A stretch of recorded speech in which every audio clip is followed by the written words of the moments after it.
Cube Radio. Salut, c'est Brigitte Noël. Je suis en compagnie de Félix Séguin. Félix, avant de commencer l'épisode, je pense que tu as quelque chose à nous raconter. Il faut absolument pas manquer le grand reportage de notre bureau d'enquête qui s'appelle aussi Narcos PQ, une version télé si tu veux. Un reportage qui nous a amenés au cœur de la guerre des cartels dans l'État de Guerrero au Mexique, qui nous a amenés voir des anciens de la DEA à Washington, D.C., qui nous a aussi fait tourner plein d'entrevues à Montréal qui vont vous faire comprendre la narcoculture. Je vous conseille de ne pas le manquer. Vous pouvez regarder le grand reportage Narcos PQ qui est disponible en exclusivité sur Club Illico dès aujourd'hui. Cet épisode traite de sujets qui pourraient choquer certaines personnes. Soyez-en avertis.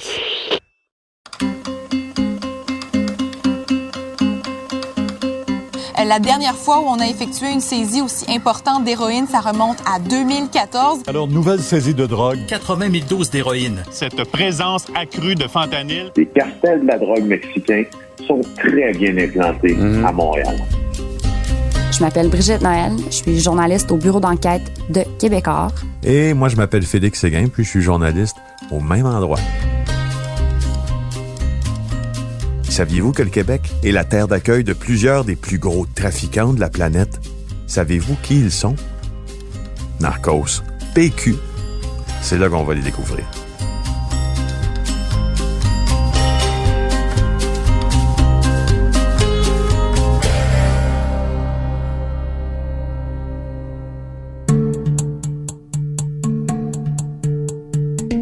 Aujourd'hui, on vous parle d'un personnage fascinant. Je pense qu'il n'y a pas de mot vraiment qui fonctionne mieux que ça. C'est une histoire absolument folle. Moi, j'en avais jamais entendu parler avant de faire ce podcast. Lucien Rivard, c'est un petit Québécois né à Montréal au début de la Première Grande Guerre mondiale, un petit gars de famille ouvrière qui est devenu un des plus grands narcotrafiquants, un des plus importants criminels de l'histoire du Québec, même de l'histoire du Canada, je dirais. Peut-être plus. Peut-être même de l'Amérique du Nord aussi. Ouais.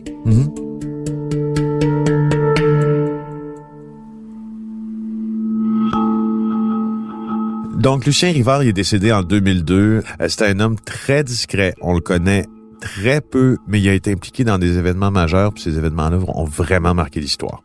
C'est une histoire qui a plein de tentacules, beaucoup de personnages, et c'est très compliqué. On va essayer de s'en tenir au récit principal pour pas trop vous mélanger.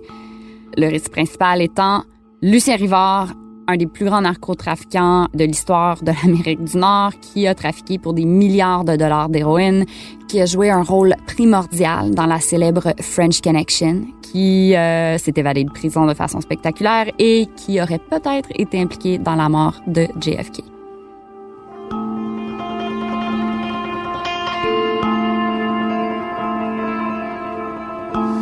Bon, là, c'est sûr, il est pas là pour nous parler. On l'a dit, il est mort. Mais même s'il était vivant, je pense qu'il nous parlerait pas de toute façon. Donc, on va amener 3 personnes dans cette émission-là qui en savent pas mal sur cette histoire-là. D'abord, le producteur Michel Trudeau. Et on va aussi ramener dans tout ça l'ancien agent du Drug Enforcement Administration aux États-Unis, Mike Vigil. Et finalement, Robert Côté. Ça a été une rencontre assez spéciale qu'on a faite. Un policier à la retraite qui a participé à l'arrestation de celui qu'on surnommait le gentleman cambrioleur.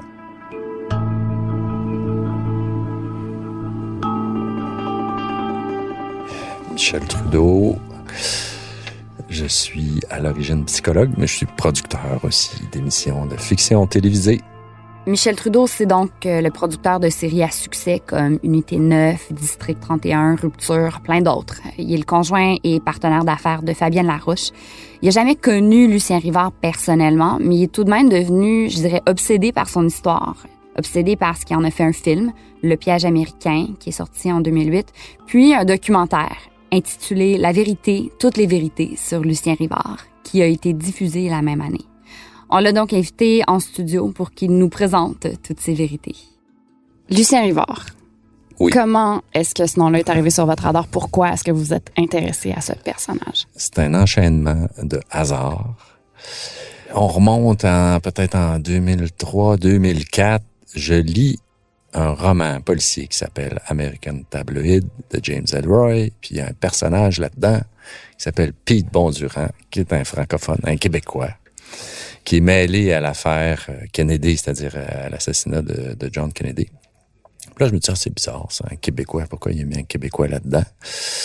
Et puis de fil en aiguille, à un moment donné, on est avec Paul Hood et Paul Arcand, et puis on parle de toutes sortes de choses. Et puis là, les deux Paul d'un commun accord disent oui, c'est sûrement Lucien Rivard, ça, parce que Lucien Rivard était là, puis il y a une histoire autour de ça. Il y a un type qui a écrit un livre là-dessus. Puis aujourd'hui, Lucien Rivard il s'est fait faire de la chirurgie plastique. Il est en France, apparemment. Il est caché. On sait pas où il est. Fait que ça, c'est le début de l'histoire. Après ça, à un moment donné, comme par hasard, on s'en va manger. À ce moment-là, M. Blanchard faisait Musical, une série qu'on produisait. Félix, qui est Claude Blanchard? Là, Brigitte, Claude Blanchard, c'est probablement Monsieur Crooner au Québec. C'est l'un de nos artistes les plus connus et ça fait longtemps qu'il existe. Mais à quelle époque? Il est mort. Il est né en 1932. OK. Un peu avant mon époque. Il a joué dans plusieurs films. Il était ami avec Frank Cotroni quand il était jeune, Claude Blanchard. Donc, il a toujours existé, si tu veux, dans son parcours artistique, en parallèle avec le parcours criminel de plusieurs des grands criminels du Québec. Comme un Frank Sinatra québécois? C'est comme un Frank Sinatra québécois. Donc, quand on va manger 2 semaines après, suite à la rencontre avec les deux Paul, naturellement, on parle de ça avec Claude Blanchard qui me dit, voyons donc, il est pas mort, il est dans son condo à l'île Paton.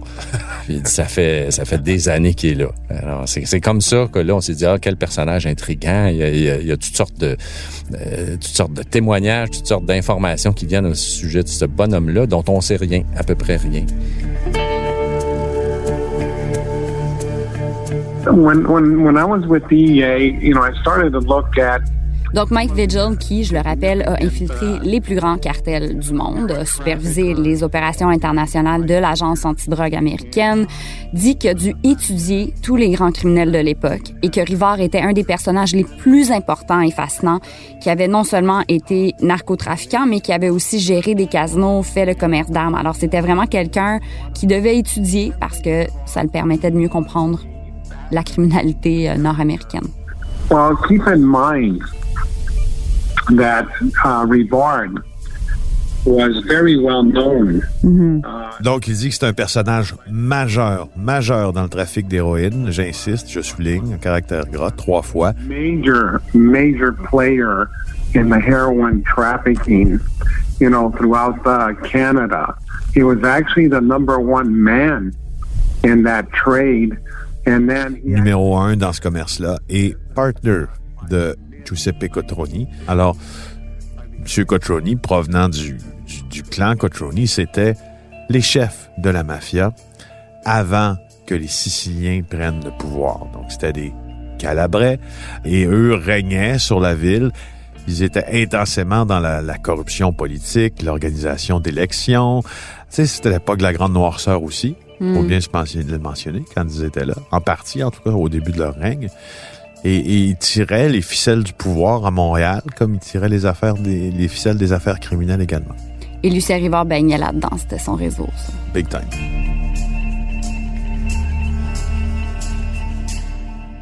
Mais il était quand même sous le radar. Pour le commun des mortels, Lucien Rivard, c'était pas quelqu'un qui était aussi flashy que les Cotroni. C'était genre leur courtier, je dirais. Oui, on pourrait dire que c'était un homme, c'est devenu un homme de main ou un associé, si tu veux. Un associé. Parce que le clan Cotroni avait beaucoup d'associés canadiens-français à l'époque. On a demandé d'abord et avant tout à Michel Trudeau de nous décrire Lucien Rivard parce que je pense que ça aide à le visualiser. Mais écoute, c'était un monsieur qui passait inaperçu. Là. Tu l'aurais vu dans la rue, tu aurais dit, c'est un monsieur. Tu n'aurais pas dit, wow, tu sais. C'est quelqu'un que tu perds dans la foule, que tu vois pas, qui a l'air de rien, qui est pas spécialement beau, qui est pas spécialement laid, qui est pas, tu sais, c'est.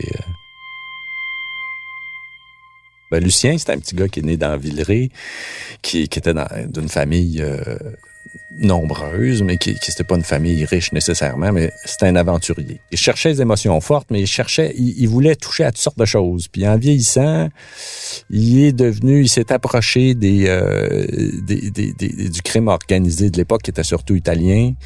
Mais il est toujours resté outsider. C'est pas quelqu'un qui a fait partie d'une organisation. Et l'avantage que Lucien avait, c'est qu'il parlait français, il parlait anglais, il parlait espagnol. Donc, tout de suite, ça, vis-à-vis des relations, un peu plus tard, quand on parle fin des années 50, début des années 60 avec la French Connection, ça lui a donné un gros avantage. Italien aussi.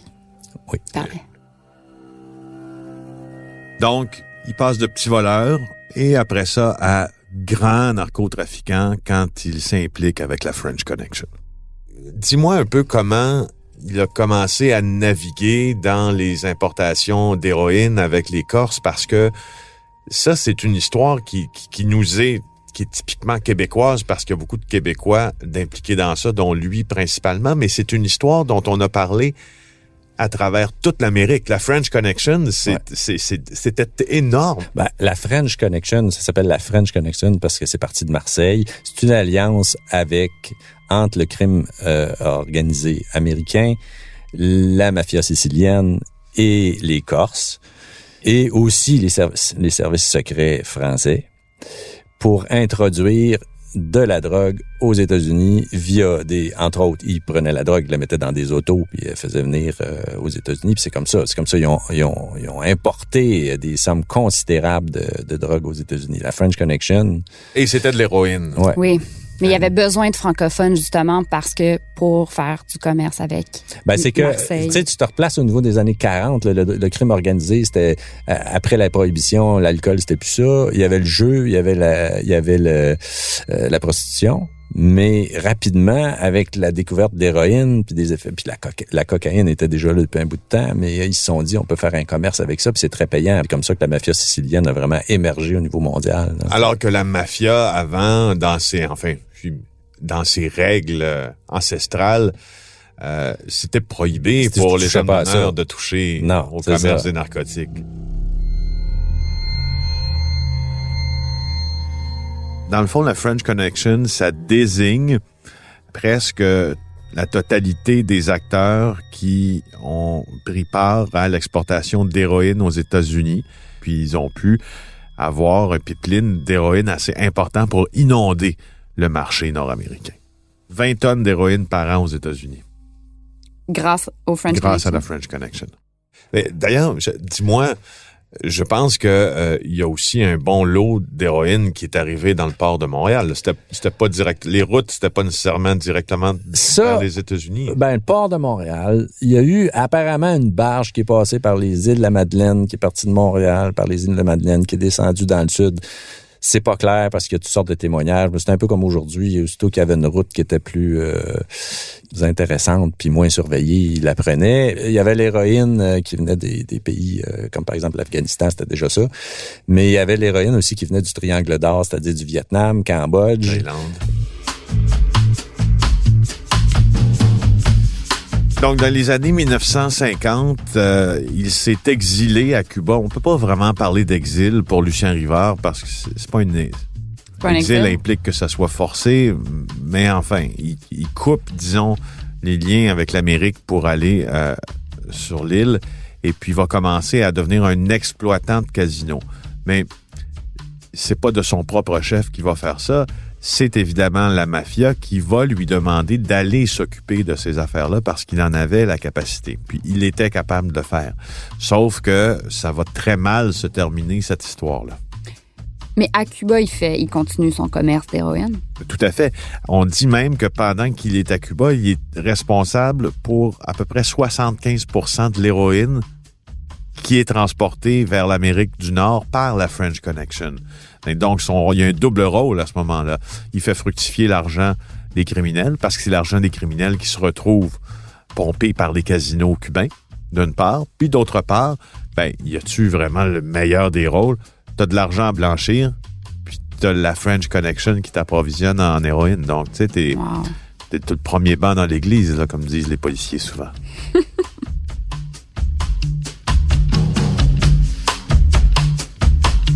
Ça rapporte beaucoup d'argent. Ça lui fait aussi grandir ses liens avec la mafia.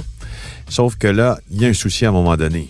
Il y a la révolution et Fidel Castro va ravir le pouvoir à Batista lors d'un coup.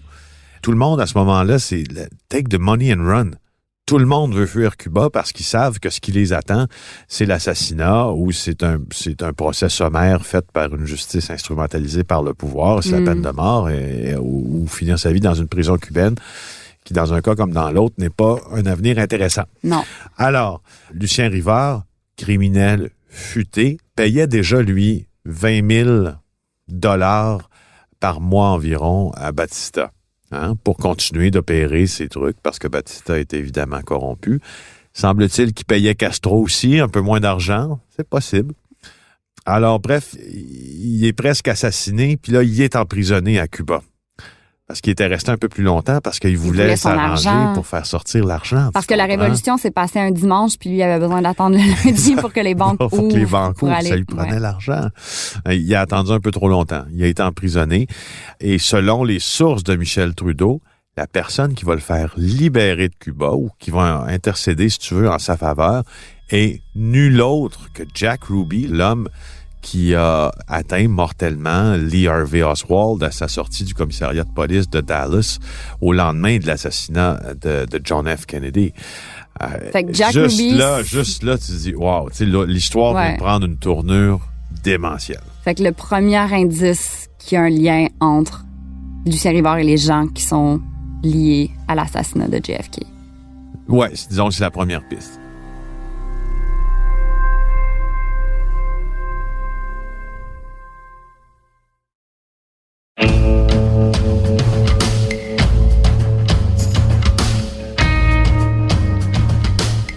C'est une connexion intéressante. Fait que Jack Ruby sort Lucien Rivard de prison à Cuba, il revient s'installer au Canada, devient tenancier de la plage idéale à Laval. Michel Trudeau nous parle de cette époque. Fait qu'il arrive au Canada, après tout ça, il ouvre la plage idéale. Ouais, ben ça, la plage idéale, c'était un peu l'endroit de prédilection où les gens allaient pour soit voir des shows, pour faire de la plage, pour se baigner. C'était très, très hot à l'époque. Est-ce que c'était comme un beach club des années 60? C'était un beach club, mais avec plus que Justin Bieber. Justin Bieber, il n'est pas venu, mais à l'époque, t'avais les Platters.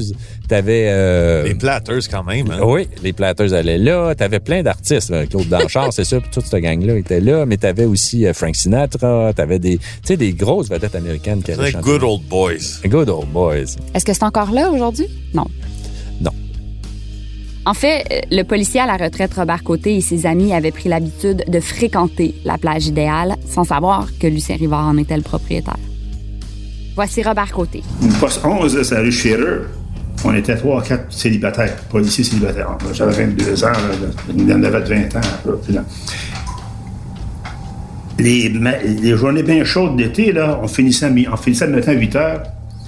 On s'en allait à Sainte-Rose, à la plage idéale. Alors, vous fréquentiez son entreprise? Oui, sans savoir. Hey, Lucien Rivard, bien correct. Ça ressemblait à quoi, cette plage-là?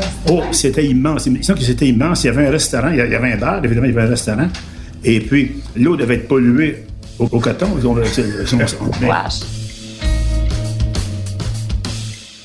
La plage idéale, en fin de compte, c'était un front.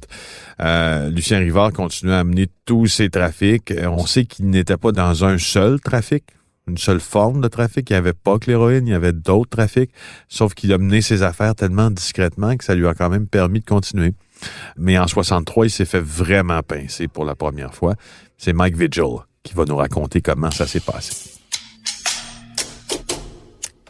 Well, what happened is that a Rivard associate, Michel Caron. Mike Vigil explique donc que c'est un associé de Rivard, un dénommé Michel Caron, qui trahit Lucien Rivard. Caron, c'est une mule. C'est un homme qui tentait alors de traverser la frontière du Mexique avec 35 kg d'héroïne de cachée dans sa voiture. Il se fait prendre et malheureusement pour Lucien Rivard, Michel Caron décide de coopérer avec les agents policiers. Il déballe son sac et les autorités arrêtent Rivard et l'envoient à Bordeaux. At that point in time, the United States indicted Rivard on drug charges and requested his extradition to the United States. Puis c'est là qu'il va se retrouver mêlé, en fait, on pourrait pas dire mêlé, il faudrait plutôt dire qu'il a décidé de causer un énorme scandale politique. Faut comprendre que la principale hantise des criminels, c'est de se faire extrader aux États-Unis. Le gouvernement américain mandate un avocat à Montréal pour s'occuper des procédures d'extradition. Mais là, cet avocat-là, il est convoqué à un certain moment au cabinet du ministre de l'Immigration à Ottawa. Le chef de cabinet du ministre de l'Immigration propose 20 000 à l'avocat à condition qu'il ne s'oppose pas à la demande de cautionnement de Lucien Rivard. Ça, c'est une chose. Alors, l'avocat refuse la proposition du chef de cabinet. Là, il y a des complices de Lucien Rivard qui commencent à lui passer des coups de fil. Après ça, des hauts fonctionnaires, des adjoints parlementaires qui lui disent que finalement, ce prisonnier-là, Lucien Rivard, est quand même utile au Parti libéral du Canada. Alors, là, Maître Lamontagne, droit comme une barre, il est tanné. Là, il appelle la GRC puis il dit ce qui est en train de se passer. Finalement, on est en train de tenter de le convaincre avec un pot de vin. Alors là, scandale aux communes, ça, faut donner la date absolument. Le 23 novembre 64, il y a les députés à la Chambre des communes à Ottawa, ils révèlent tout ça, les tentatives de corruption faites auprès de l'avocat.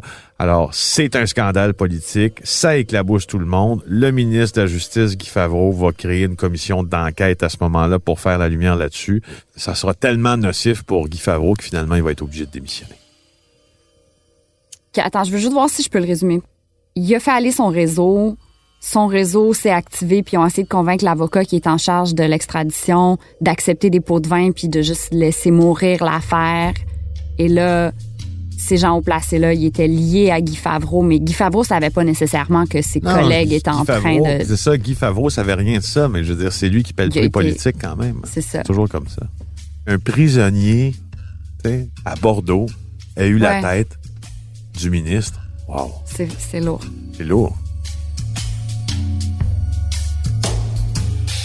Lui, il avait compris l'importance du réseau de contacts politiques. Et du financement politique. Et du financement politique. Oui. Ouais. Quand tu donnais, tu avais quelque chose. Quand tu donnais au parti politique, tu recevais. Puis c'était comme normal. Tu as juste à élire la bonne gang, puis leur envoyer de l'argent, puis c'était il correct. avait bien compris, ça. Ça, il avait compris ça, mais c'était des sommes d'argent qui n'avaient aucune mesure avec le petit 5$ que les gens pouvaient donner. C'est ça qui arrivait. Ils prenaient le contrôle d'organisations politiques. On revient à la prison de Bordeaux où croupit Lucien Rivard, qui est pas du tout content de s'être fait pincer puis qui a perdu espoir que ses contacts politiques vont réussir à le sortir de prison. Là, en mars 65, il décide qu'il en a plein les bottines de sa peine de prison et il décide de s'évader. Là, il va demander d'aller arroser la patinoire parce qu'il y a une patinoire à Bordeaux. Un beau jour de printemps où la température est pas du tout sous le point de congélation. Donc, alors...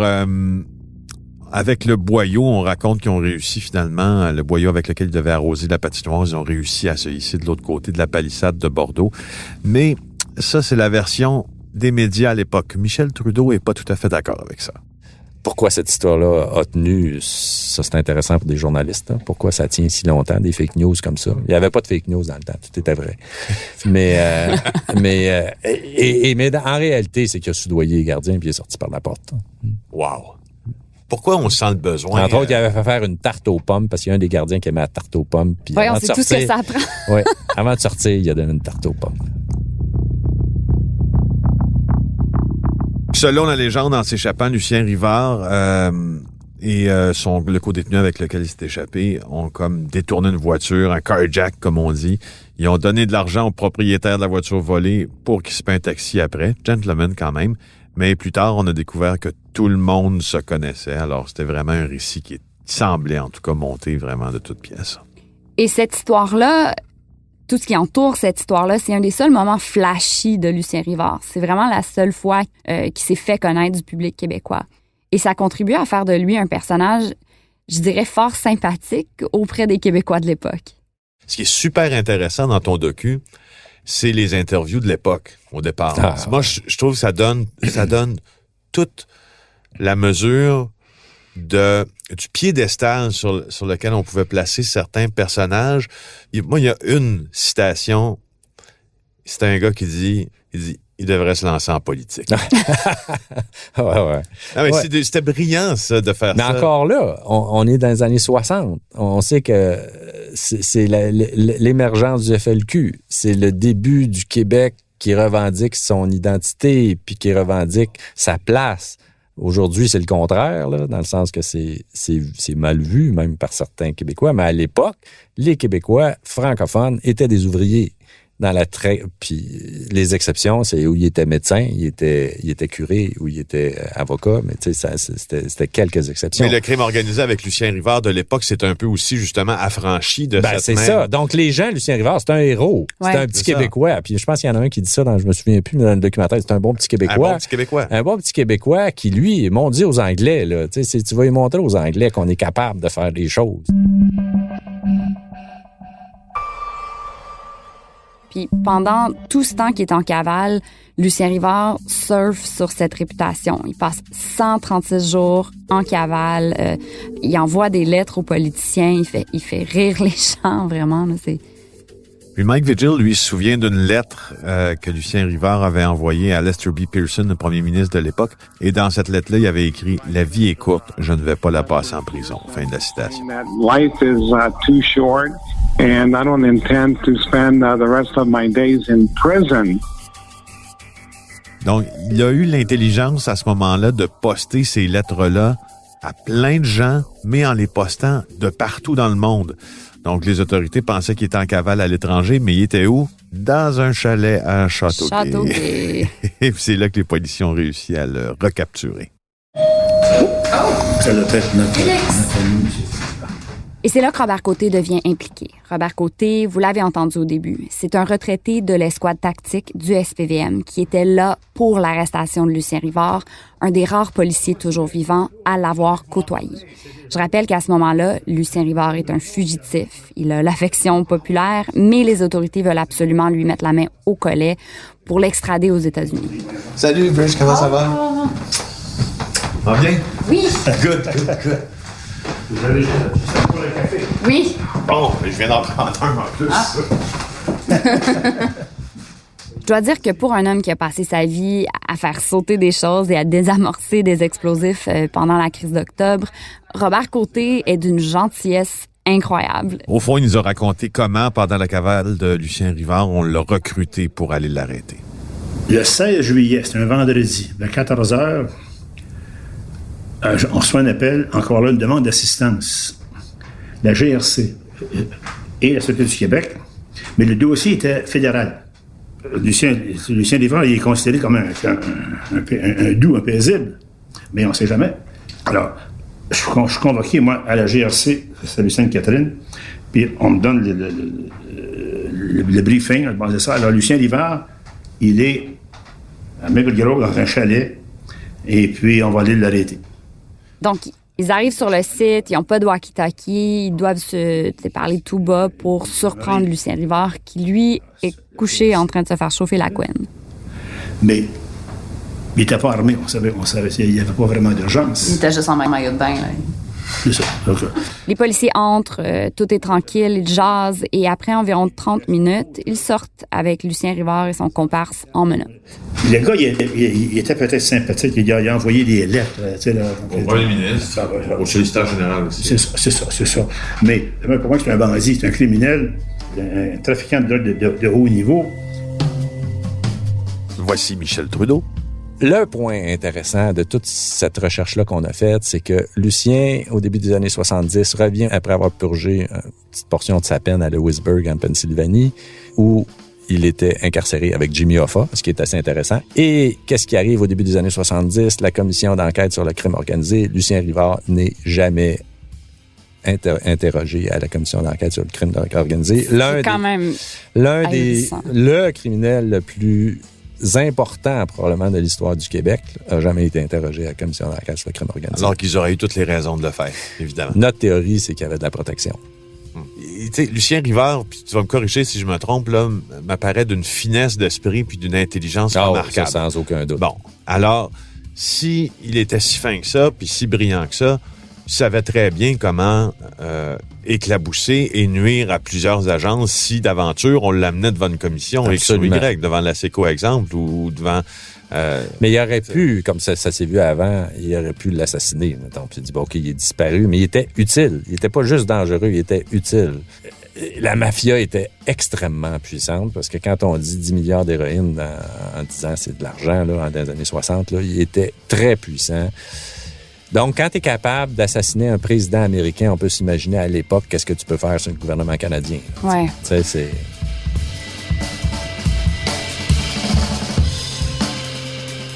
Est-ce que vous pensez que c'est certain que Lucien Rivard est impliqué dans l'assassinat de JFK? De sources. Plusieurs sources. Et des sources très proches. C'est qui les Les sources? billets d'avion des trois tireurs tireurs qui étaient là, ça abute. C'est Lucien qui a fourni les billets d'avion et les passeports. Ça, vous en êtes certain? Ben, moi, je n'étais pas là, mais c'est de ces sources-là, oui. Qui sont ces sources? Ça, on peut pas, je vais pas dire ça, parce que on va attendre que les archives à Washington soient Déclassifiées. Ouais. Wow. Ouais.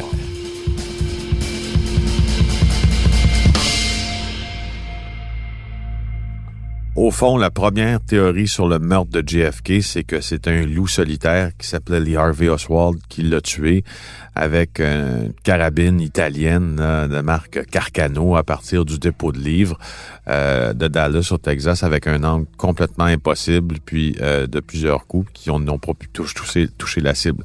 C'est là qu'on a commencé à penser qu'il y avait plusieurs tireurs. Effectivement, on voit très bien au visionnement des vidéos sur l'assassinat de JFK qu'il y a plus qu'un tireur. Sa tête penche par en avant, après ça par en arrière.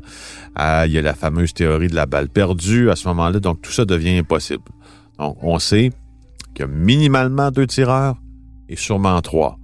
Et ces gens-là ont fui, évidemment, la scène faisant porter le chapeau à Lee Harvey Oswald qui, au lendemain de son assassinat, dit « I'm just a pigeon ». Je ne suis qu'un pigeon, donc je suis que le porte-chapeau de tout ça. Et pour l'empêcher de parler, Lee Harvey Oswald va être tué par Jack Ruby. Donc, afin que Lee Harvey Oswald ne vire pas sa veste, si tu veux, puis évente ce qui, manifestement, est un complot de meurtre là, contre le président JFK. Fait que c'est un assassinat qui, pour vous mettre dans une chronologie qui fonctionne, a eu lieu en 63, donc avant que Lucien Rivard se retrouve à Bordeaux. Nous, on n'a pas réussi à confirmer toute cette histoire, mais selon Michel Trudeau, qui nous dit avoir tout ça de sources sûres, Lucien Rivard aurait collaboré avec Jack Ruby pour aider les 3 présumés meurtriers de JFK à fuir le pays après l'assassinat. Pourquoi il aurait fait ça? Ben, pourquoi? Parce qu'il travaillait, parce qu'il était un intercesseur, il était un courtier. Il a facilité il aurait facilité la fuite des gens qui ont participé à ce complot-là, qui étaient liés à la mafia, qui étaient liés... Donc, ce qui s'est passé, c'est que, tu sais, la mafia qui avait aidé à faire élire JFK était fâchée contre lui parce qu'il s'était ensuite retourné contre eux, légiférait contre eux. La théorie qu'avance Michel Trudeau, c'est donc que Lucien Rivard, étant mêlé à tout ce réseau de crime organisé, aurait joué un rôle là-dedans, qui aurait en fait fourni les billets d'avion, les faux passeports aux tireurs soupçonnés d'avoir tué JFK. John F. Kennedy, sa campagne avait bénéficié des capitaux mafieux d'abord, et là, son frère Bobby arrive aussi dans le portrait Kennedy qui veut réformer un peu tout le système, puis décide, dans le fond, de s'en prendre à des gens qui étaient autrefois des amis du père Kennedy. Puis ça, c'est intéressant, parce que le père Kennedy a financé la campagne de son fils avec l'argent des Teamsters qui étaient noyautés par la mafia. Puis qui était, à ce moment-là, au Teamsters, c'est Jimmy Hoffa, qui a fait de la prison avec Lucien Rivard.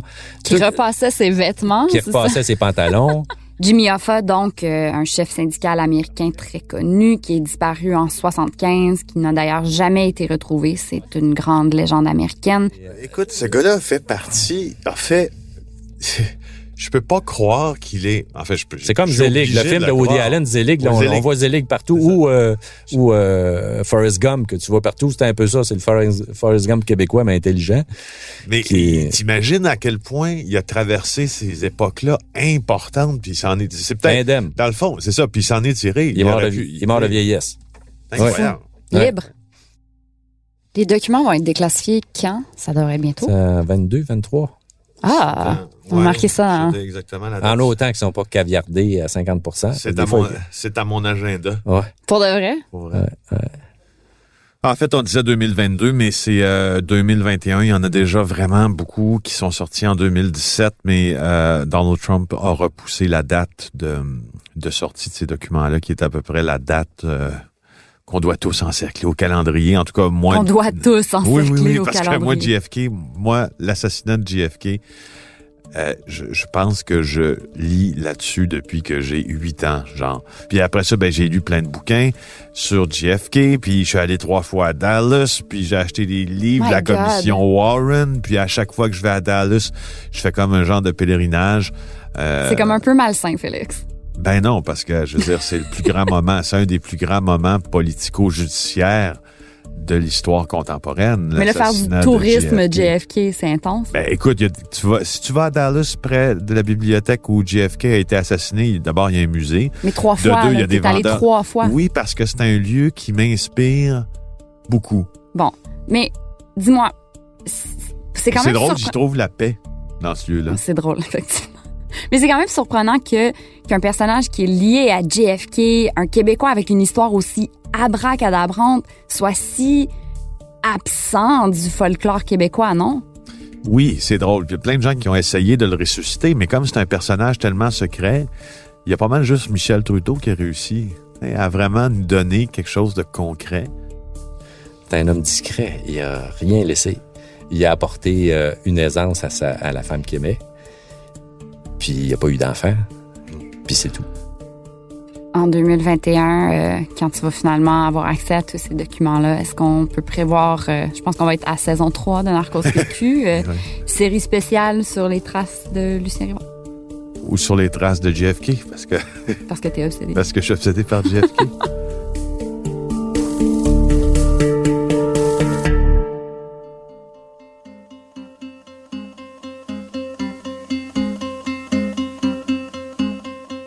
La semaine prochaine, à Narcos PQ. On vous présente 2 Québécois qui ont fait affaire avec El Chapo Guzman, grand baron du cartel Sinaloa au Mexique, un des cartels les plus sanglants de la planète. Si vous aimez ce balado, n'oubliez pas de vous abonner et de le partager sur vos réseaux sociaux. On vous invite aussi à nous laisser vos commentaires et à nous donner un maximum d'étoiles, préférablement 5. Vous pouvez aussi suivre le Bureau d'enquête de Québécois sur Facebook ou nous lire dans le Journal de Montréal. Animation et recherche, Félix Séguin et moi-même, Brigitte Noël. Mix sonore par Philippe Séguin, à ne pas confondre avec Félix Séguin. Réalisation et montage, Bastien Gagnon La France et Anne-Sophie Carpentier. La série Narcos PQ est une coproduction du Bureau d'enquête de Québécois et de Cube Radio.